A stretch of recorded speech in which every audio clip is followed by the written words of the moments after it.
Good morning. Good morning. Welcome to Holston Valley Unitarian Universalist Church. I am Bradley, your service leader today. Today's opening hymn will be Blue Boat Home, which is hymn number 1064 in your blue hymnal. Once again, number 1064 in your blue hymnal. Please rise in body or spirit to sing number 1064, Blue Boat Home.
Welcome. I am a first-generation American. My mother and her family were born in Cuba, and her grandfather, my great-grandfather, is one of the reasons why they immigrated to the United States. I refer to my great-grandfather as Pipo. When Fidel Castro took over, he took over Pipo's grocery store, and he took over Pipo's ranch. Pipo was so upset over his property being taken from him that he would trash talk Fidel to anyone who would listen. You are not to trash talk Fidel. Neighbor would betray neighbor to stay in the government's good favors, and that's what happened to my great-grandfather. He was arrested for several months and stayed in prison while my family fought the legal system to get him out. When his son, my granduncle, came to visit him, he saw how thin he had become. Not only had his ribs begun to show, but the back of his shirt was soaked in blood. He had obviously been whipped, and who knows what else. His son demanded to know what they were doing to him, but people said, I'm fine, they're not doing anything to me. I'm okay. He lied and tried to make his son, his daughter, his wife not worry about him. All of this because he tried to speak his mind. A privilege of this country, not a right, a privilege. If it was a right, my great-grandfather would have had it, as would the other billions of people who live under oppressive governments now and in the past. The Constitution and its founders have given us the freedom of speech. And here at HVUUC, we believe to use it or lose it. So once a year, we give our congregation the chance to come up and speak their mind on something important to them. And because these people are brave enough to walk up to this podium and speak to you and all those kind people on YouTube, I ask you to please silence your cell phones. Let us light our chalice. We work together as a church to transform ourselves, our community, and our world by sharing love, pursuing justice, and seeking wonder. We shall begin our Soapbox Sunday with Joseph. Joseph is a longtime member of the church. He has served on the caring team, the safety committee, and the memorial team. He is also a macho group member and senior pancake mixer for the annual Pancake Jam. More recently, he has been, in the words of John Lewis, making good trouble here at the church.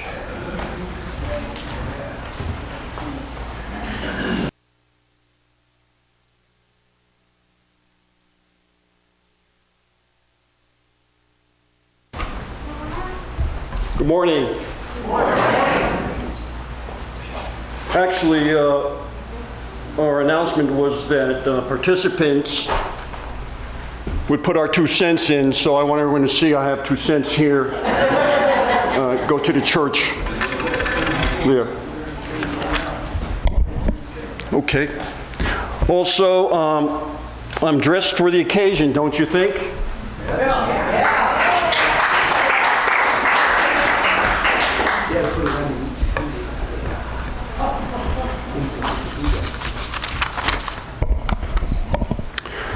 First, I want to give you my sources. Most of them are from the internet, Google searches, Wikipedia, YouTube, ACLU, and any other things on the internet that I could find. Also the Cornell Law Library. I do have some hard copy books on the Constitution, which I reviewed, and also on the separation of church and state. The reason for this presentation is to attempt to correct, I believe, misunderstandings in the meaning of the phrase separation of church and state. Perhaps this might have changed a few minds and votes in our recent congregational vote concerning allowing the American flag being displayed in our church. Before I read the section of the First Amendment in our Constitution that introduces us to this concept, let me give you a short history, a Reader's Digest version, if you will, on the long journey and the people that offered their thoughts, which brought about the eventual ratification and final approval of the Bill of Rights and its 10 amendments authored by James Madison on December 15th, 1791. Let us start with the Protestant Reformation. At the beginning of the Protestant Reformation, Martin Luther articulated a doctrine of 2 kingdoms. According to James Madison, perhaps one of the most important modern proponents of separation of church and state, Luther's doctrine of 2 kingdoms marked the beginning of the modern concept of separation of church and state. Those of the Radical Reformation, the Anabaptists, took Luther's ideas in a new direction, most notably in writings of Michael Sadler, 1490 to 1527, who agreed with Luther that there were 2 kingdoms, but differentiated in arguing that these two kingdoms should be separate. And hence, baptized believers should not vote, serve in public offices, or participate in any way with the kingdom of the world. While there was a diversity of views in the early days of the Radical Reformation, in time, Sadler's perspective became the normative position for most Anabaptists in the coming centuries. Anabaptists came to teach that religion of church-state relations primarily from the position of protecting the church from the state. An interesting development here in England in 1534 that would have great influence on our founding fathers. That's 1534. Henry VIII, angered by Pope Clement VII's refusal to annul his marriage to his first wife, Catherine of Aragon, decided to break with the church and set himself up as the ruler of the Church of England, unifying the feudal, clerical, and crown hierarchies under a single monarch. He also disposed of all the churches and their property, as well as collecting the money when the Pope, there was contributions from the church, and he collected that as well. Under Henry VIII, penal laws were passed requiring ministers and public officials to swear oaths and follow the established faith. You would be fined, imprisoned, or executed for not conforming. What was going on in Europe at this time was, of course, people looking for religious tolerance and justice. And one of the results of this persecution in England was that some people fled Great Britain to be able to worship as they saw fit. After the American colonies revolted against George III of the United Kingdom, the Establishment Clause regarding the concept of separation of church and state was developed, but was never part of the original Constitution. Remember, our founding fathers, who were quite well read and versed in the literature of the time, took note of that. The concept of separating church and state is often credited to the writings of the English philosopher John Locke, 1632 to 1704. Roger Williams was first in his 1636 writings of soul liberty, expanded on this. According to the principle of social contract, Locke argued that the government lacked authority in the realm of individual conscience, as this was something rational people could not cede to the government for it or others to control. For Locke, this created a natural right in the liberty of conscience, which he argued must therefore remain protected from any government authority.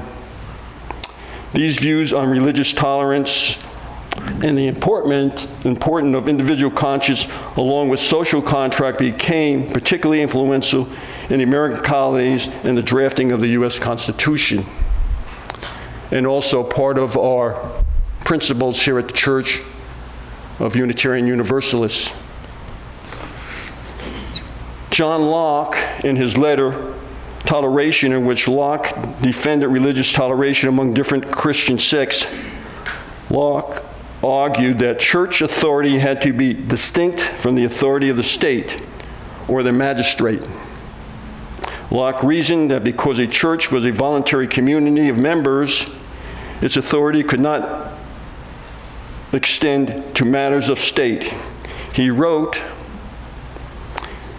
and I quote, "It is not my business to inquire here into the original of the power or the dignity of the clergy. This only I say that once ever their authority be sprung, ought to be confined with the bounds of the church, nor can it in any way be extended to civil affairs, because the church itself is a thing absolute, separate from the district of the Commonwealth.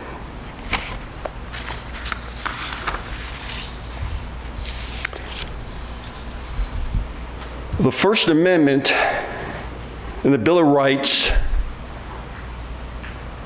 the first section, there are 4 sections on that First Amendment. Congress shall make no law respecting and establishing of religion or prohibiting the free exercise thereof. The First Amendment Establishment Clause prohibits the government from making any law respecting an establishment of religion. This clause not only forbids the government from establishing an official religion. Joseph, I'm so sorry. You're taking a little bit too long. Could you wrap it up real quick? Okay, I'm sorry. Sorry.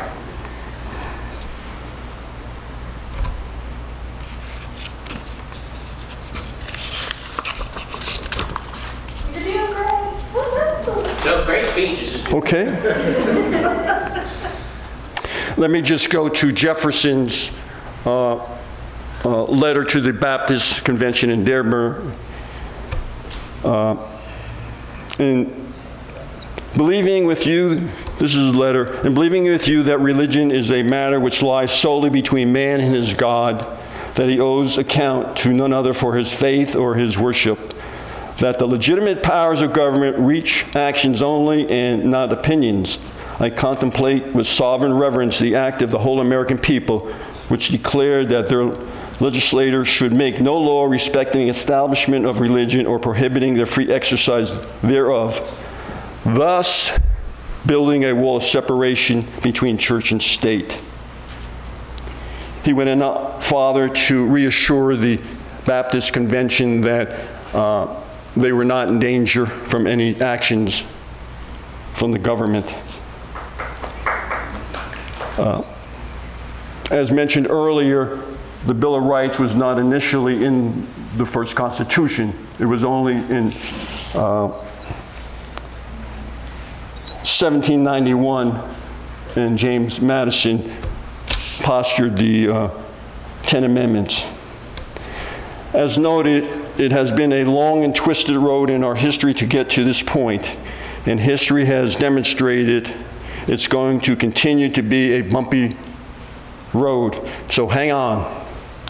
I hope you'll find strength in our 7 principles on this July 4th holiday, especially our 5th principle, which reads, the right of conscience and the use of the democratic process within our congregations and society at large. I know we're not having coffee hour, but anyone would like to get further information, or I'd be interested in hearing why you voted for or against the flag being in the church. I'll be in the back there. And have a safe holiday, and thank you.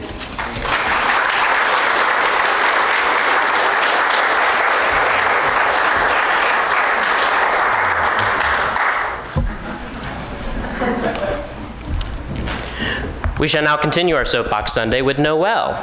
If you know anything about astrology, you will understand this about Noelle Marshall. She is a triple Sagittarius.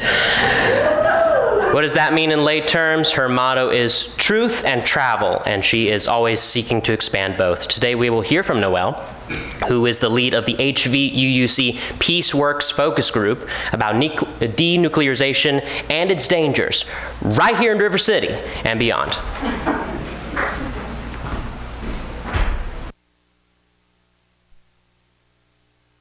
For that accurate introduction, Bradley. You are the best. My 2 cents. Hello, everyone. Today I'm going to talk about a topic that rarely gets spoken about, denuclearization. Why would this be so?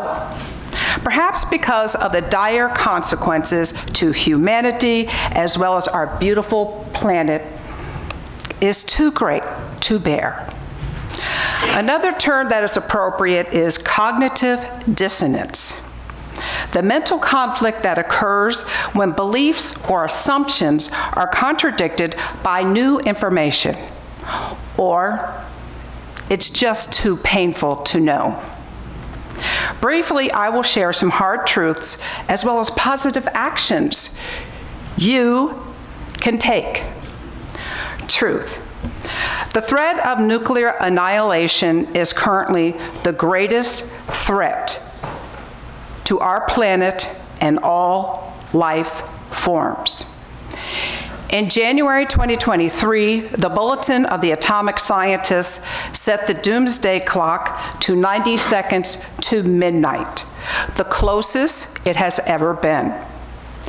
But instead of fulfilling obligations under the 2021 Treaty on the Prohibition of Nuclear Weapons, to move in good faith towards eliminating our nuclear arsenal, the United States and other nuclear nations are building new, enhanced nuclear weapons. Truth. Over the next 30 years, the United States plans to spend an estimated $1.7 trillion to replace its entire nuclear arsenal and the bombers, missiles, and submarines that deliver them more capable, more usable versions. And truth. The U.S. taxpayer spends over $2 million every hour of every day to maintain the U.S. arsenal. Truth. 3% of the U.S. military spending, 3% of the U.S. military spending could end starvation on Earth. Now, let's look what's happening closer to home. Truth. Tennessee Governor Bill Lee signed an executive order creating the Tennessee Nuclear Energy Advisory Council on May of this year during his State of the State address. Lee proposed $50 million towards a nuclear fast track. Truth.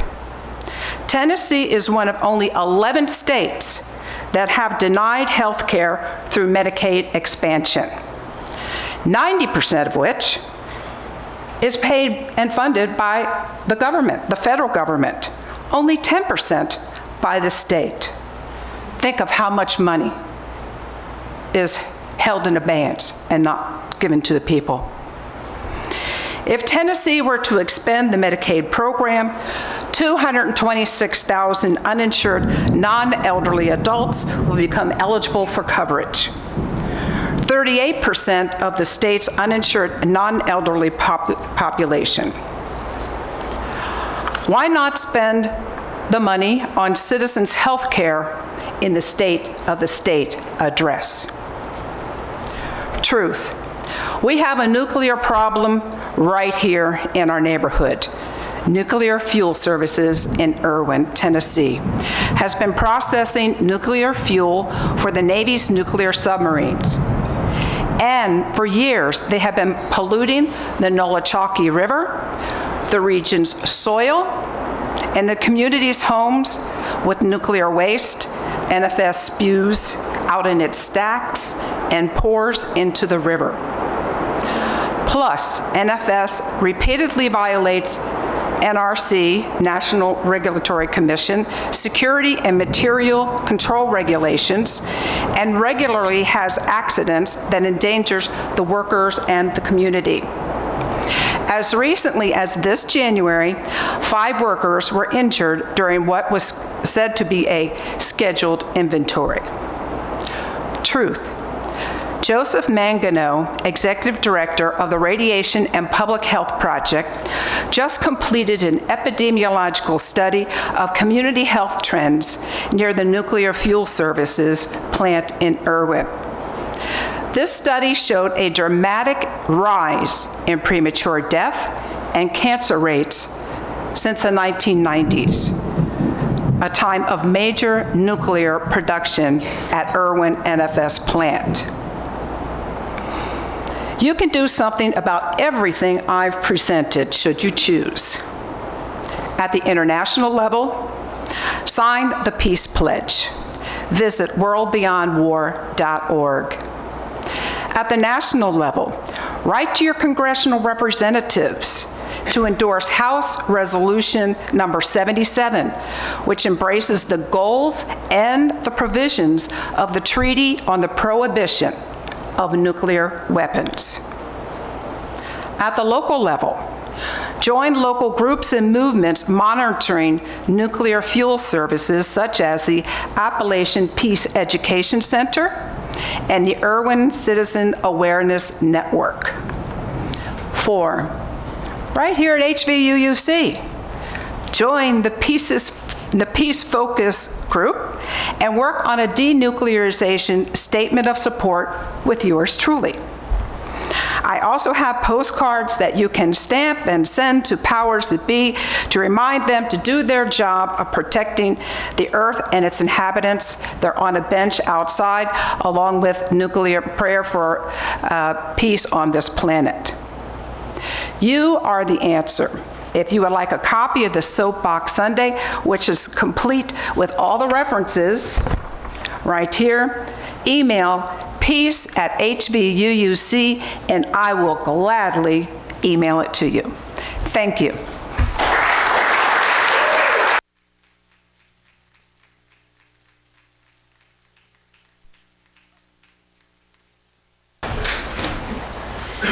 At this time, we will now introduce Karis, who has our special music today. Karis, should I tell them what the song is, or should you? Okay, cool. Introducing Karis.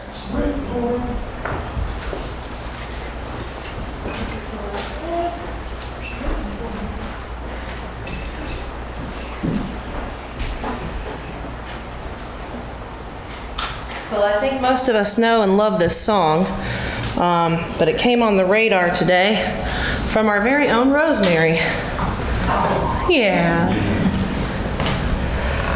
And I don't think I realized how beautiful and pertinent this song is to what we're doing here until I got down and dirty for this service with it.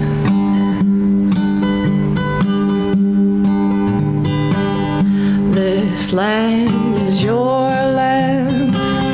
This land is my land.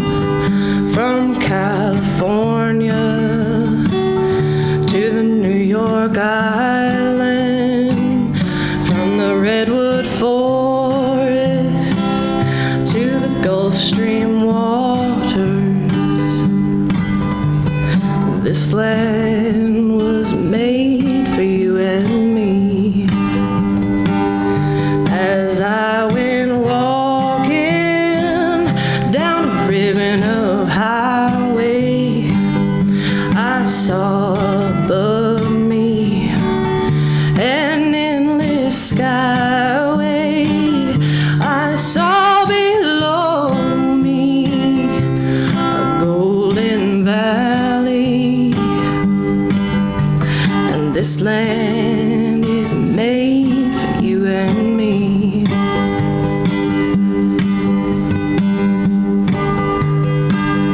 I've roamed and rambled, I've followed my footsteps to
enchanting.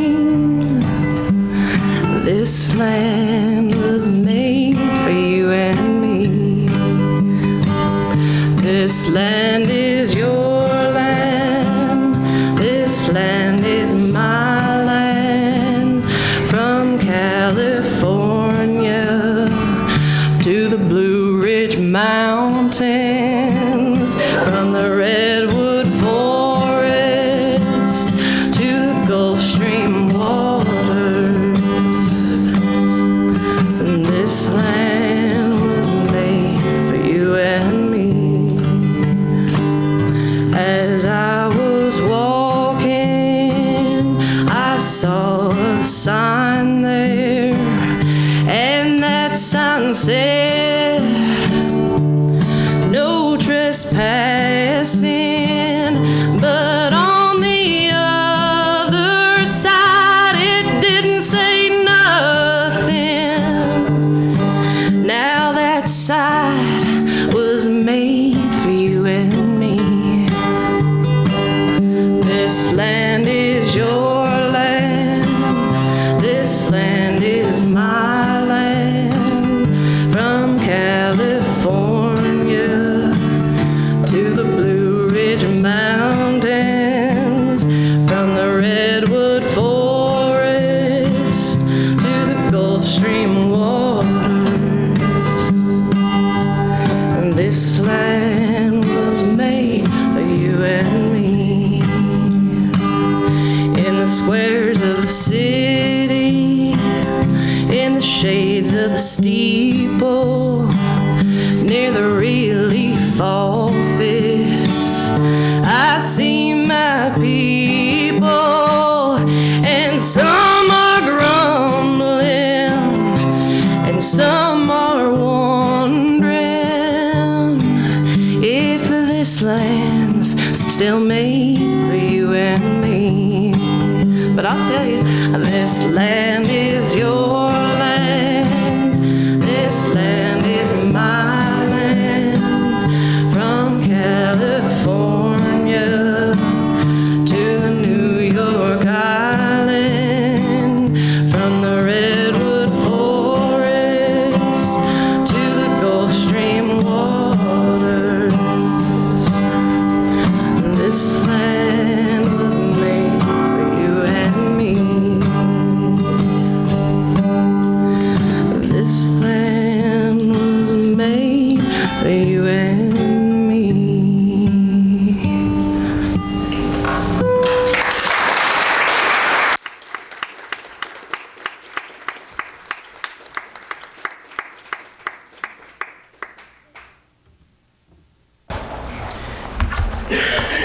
Come to this community with all that you are, and your joys and your concerns are welcome here.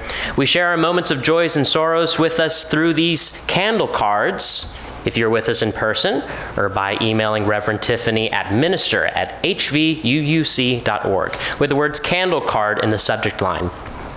Please make sure to indicate whether or not you would like the card to be read aloud in the service, which is still being broadcast publicly on YouTube. On this day, in 1964, on this very day in 1964, my favorite president, Lyndon B. Johnson, signed the Civil Rights Act of 1964. I'd like us to light a candle of victory for those fighting for civil rights, and to remind ourselves that even if we're going backward as a country, to remind ourselves how much progress we have made.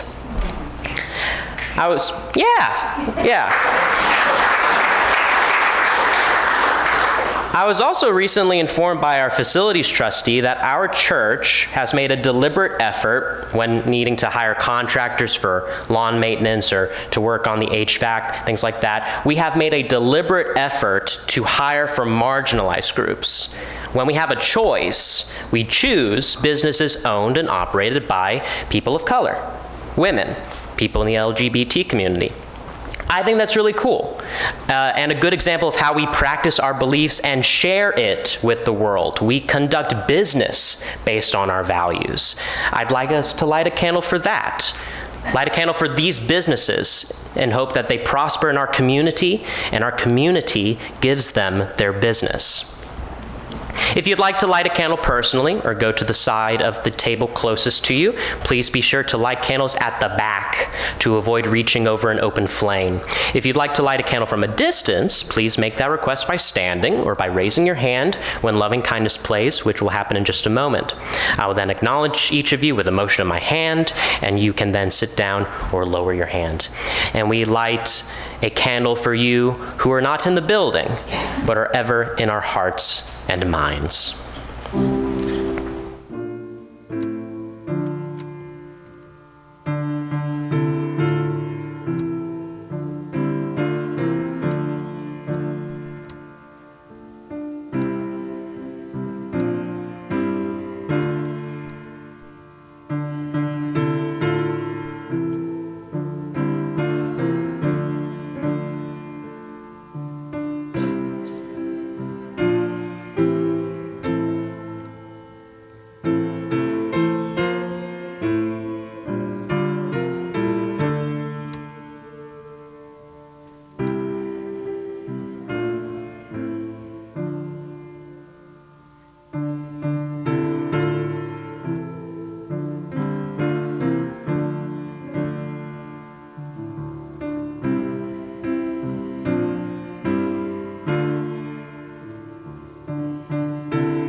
And we light a final candle for all that remains unspoken in our hearts and minds.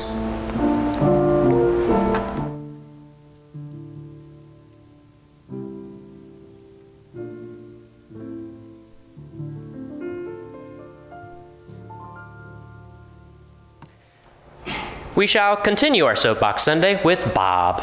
Bob rewired, not retired, a 37-year career as an aviation association executive and pilot into a multi-year transition of personal empowerment work, spiritual liberation, and expanded worldview. Since 2010, he and his wife Noelle have been in sacred service to humanity and the planet through many environmental, social justice, and pro-democracy movements and organizations, locally, regionally, nationally, internationally, and galactically.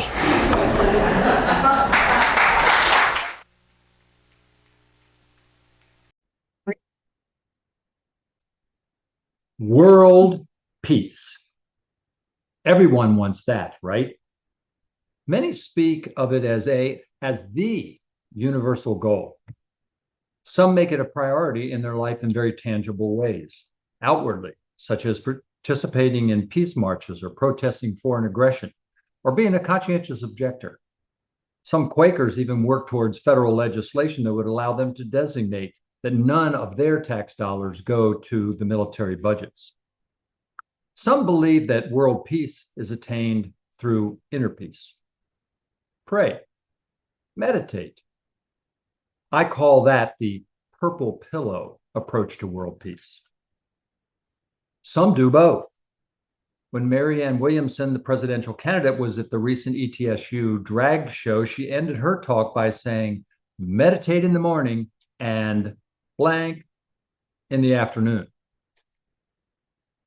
Still others simply want an afternoon nap or time off from the kids to find their momentary peace. And others delay the peace goal to eventually acknowledge its presence when someone dies. Now they are at peace. At HBUUC, we are inviting everyone to walk past the peace pole in our front garden and spend an entire day immersed in peace building. Did you know that there are 2 Pentagons in Virginia? There's the War Pentagon in Northern Virginia, and there's the Peace Pentagon right up the road in Southwest Virginia. The Peace Pentagon is a strategic center for organizing national, regional, and global peacemaking efforts. The Pentagon is located on the Oracle Institute 22-acre campus right on the New River in Independence. Get it? Independence, Virginia. The Institute's mission is to promote a culture of peace through both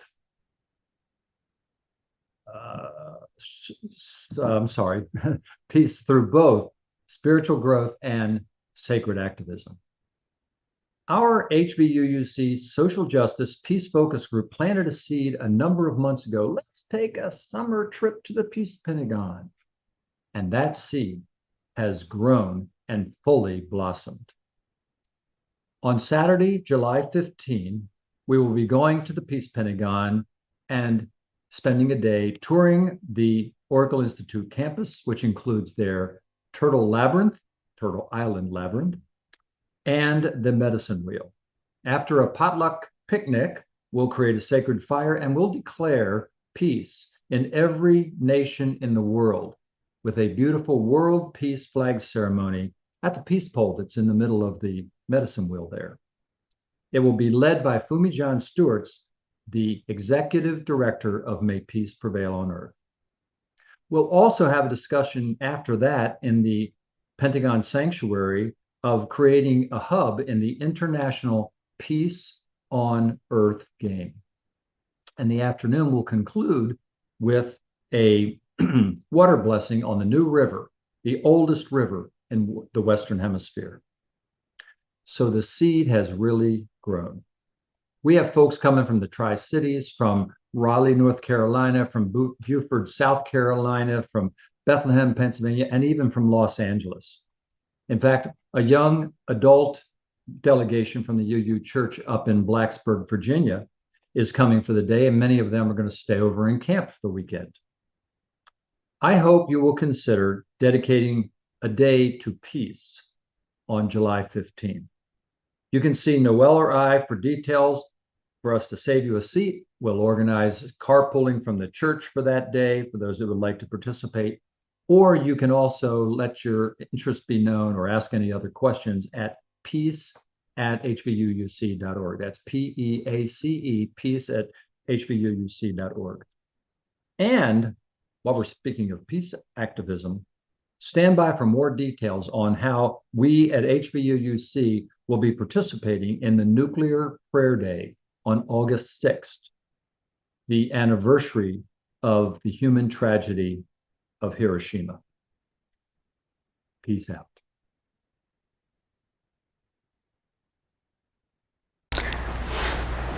Last September, I began debating with myself whether I should leave my partner of 3 years.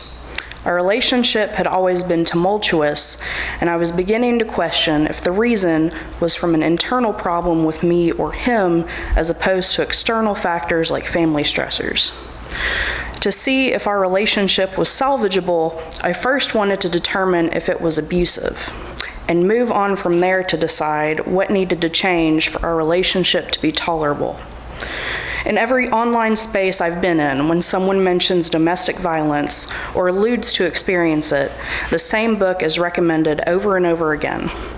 The full title is Why Does He Do That? Inside the Minds of Angry and Controlling Men by Lindy Bancroft. Lindy Bancroft worked as a therapist in the first program piloted for abusive men launched in the 1980s. This book is a culmination of his experience counseling abusers and being an advocate for women and children and helping abuse victims at large navigate the legal system.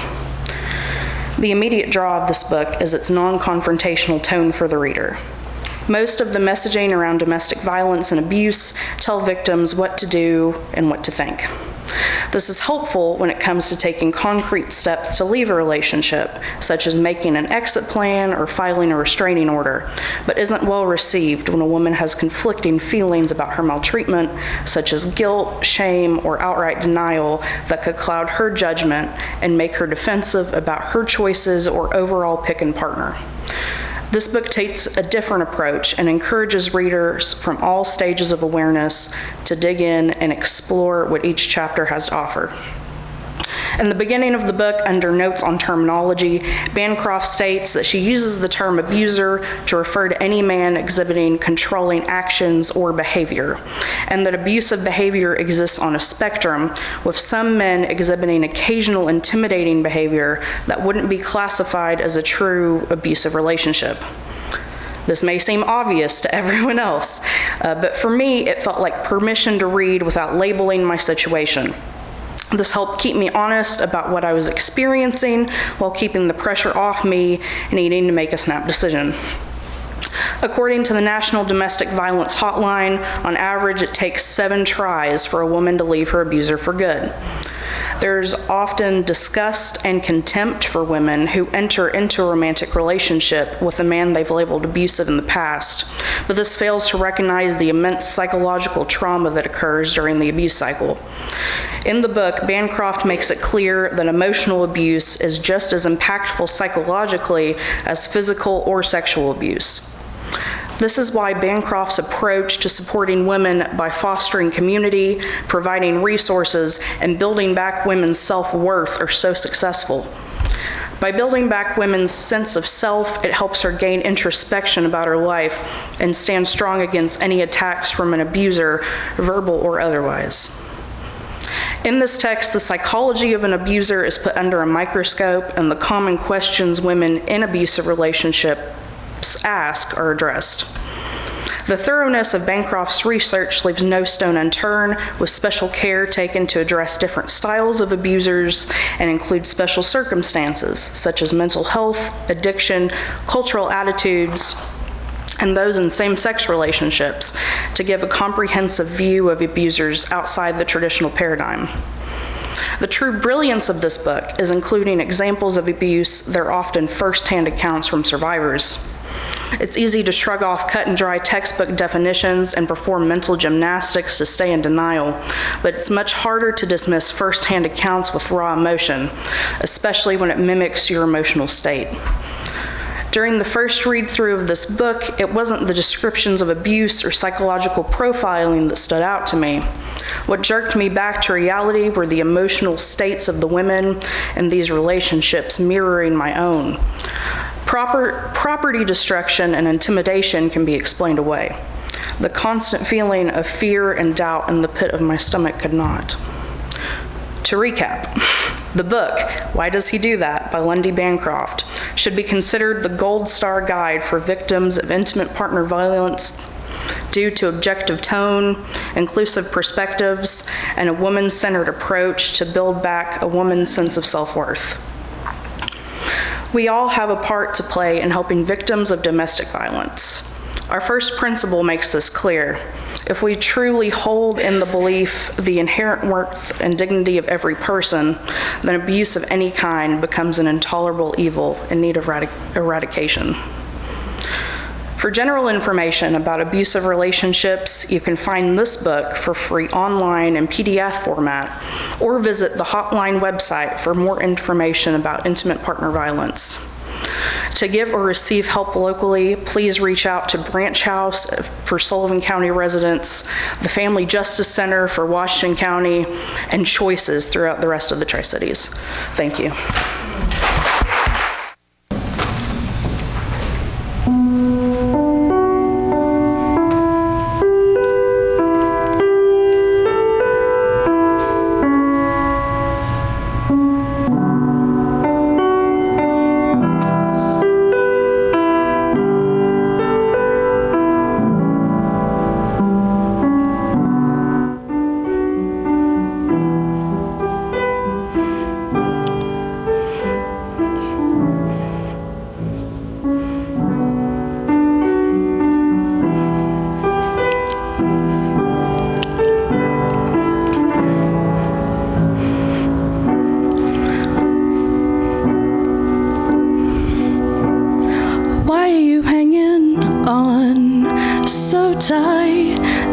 rope that I'm hanging from off this island.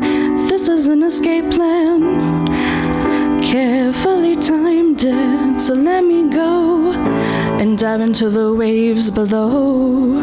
Who tends the orchard? Who fixes up the gable? Emotional torture from the hand of your high table.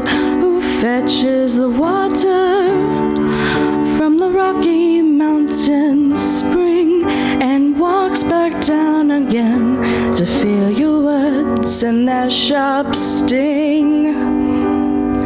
And I'm getting tired.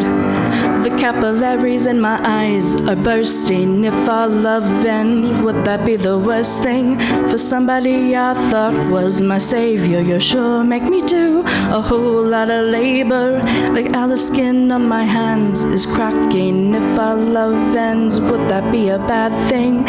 And the silence haunts our bedchamber. You make me do too much labor.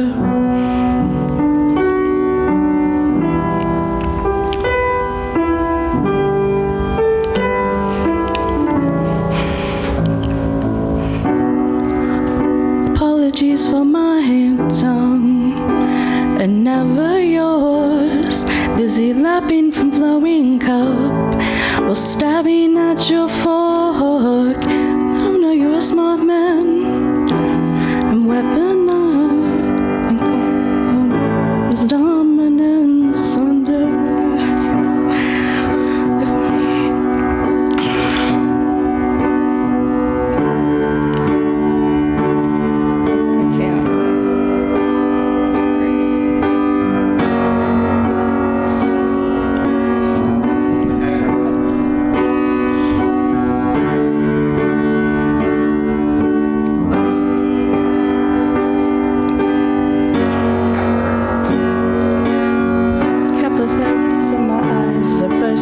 If our love died, would that be the worst thing? Somebody I thought was my savior, you sure make me do a whole lot of labor.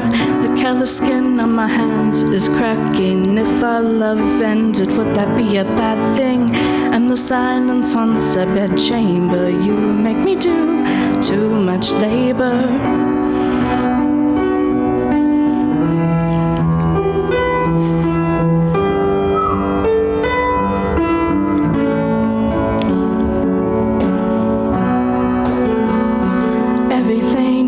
A virgin, nurse, then a servant, just an appendage, lived to attend, so that he never lifts a finger. 24/7 baby machine, so he can live out his picket fence dreams. It's not an act of love if you make her. You make me do too much labor all day, every day. Therapist, mother, maid, nymph, then a virgin, nurse, then a servant, just an appendage to attend him, so that he never lifts a finger. 24/7 baby machine, so he can live out his picket fence dreams. It's not an act of love if you make her. You make me do too much labor. Couple bursting. If our love died, would that be the worst thing? Only I thought was my savior, you sure make me do a whole lot of labor. The callous skin on my hand is cracking. If our love ends, would that be a bad thing? And the silence haunts a bedchamber. You make me do too much labor.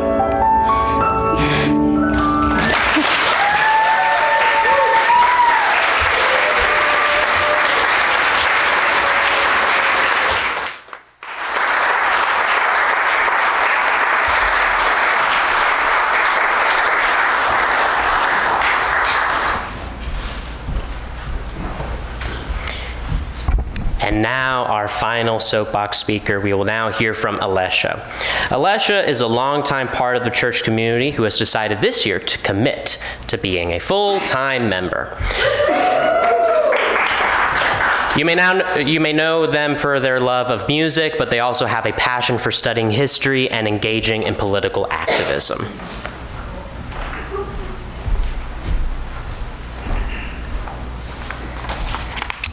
Morning.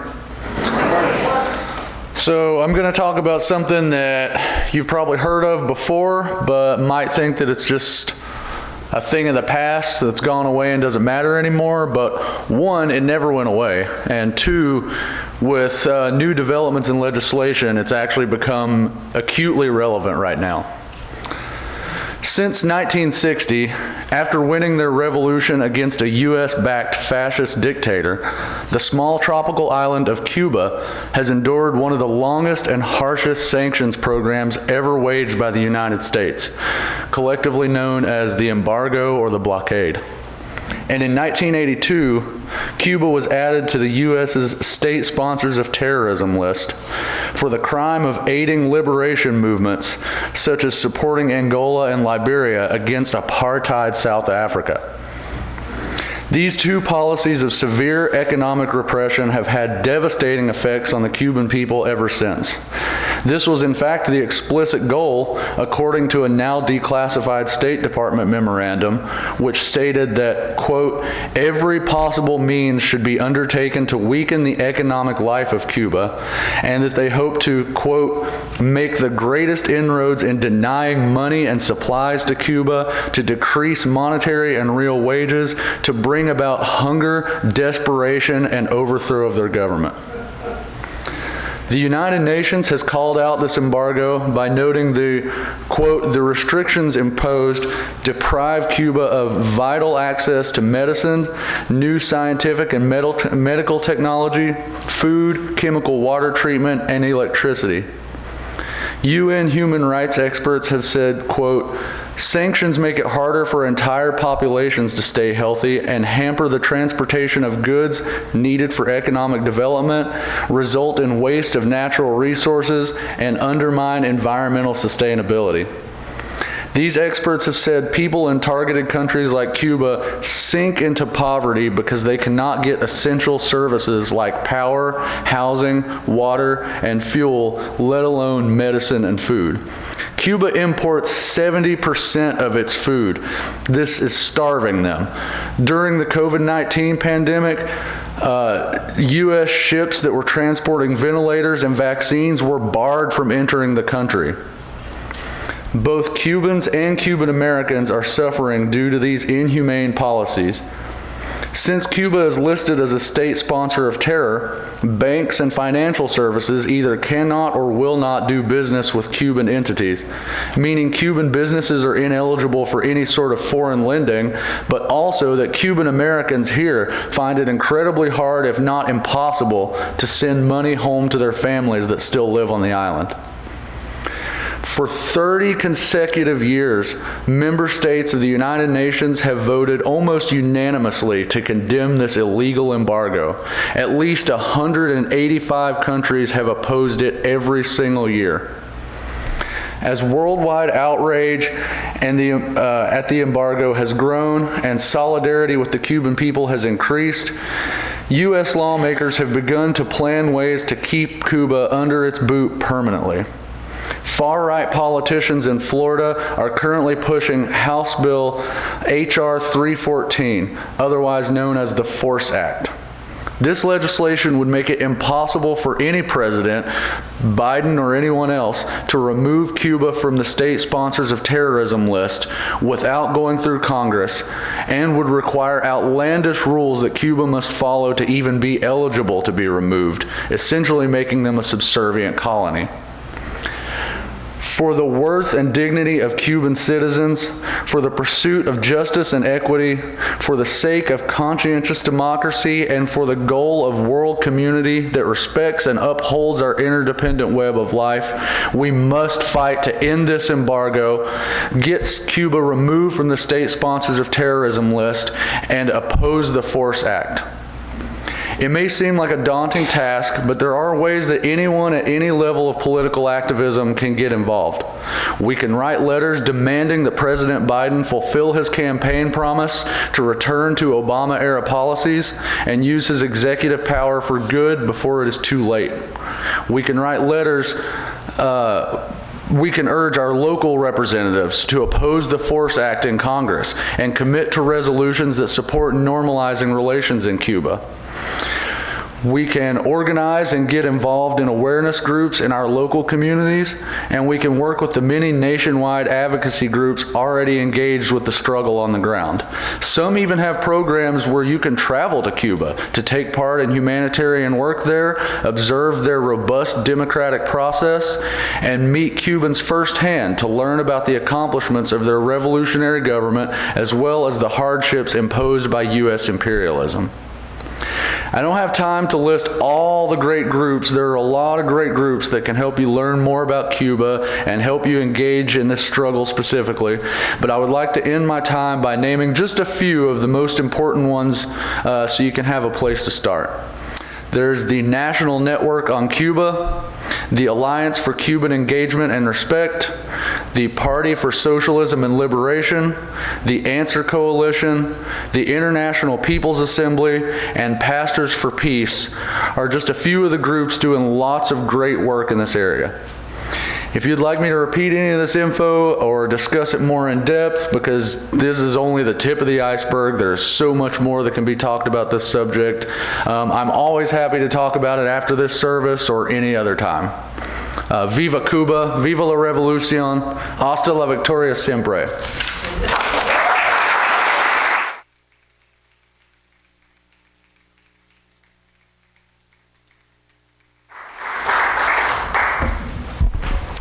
Let us extinguish the chalice. We extinguish this flame, but not the light of truth, the warmth of community, or the fire of commitment. These we carry in our hearts and share with all the world. We thank you for being with us today. Unfortunately, we will not be having coffee hour today after the service.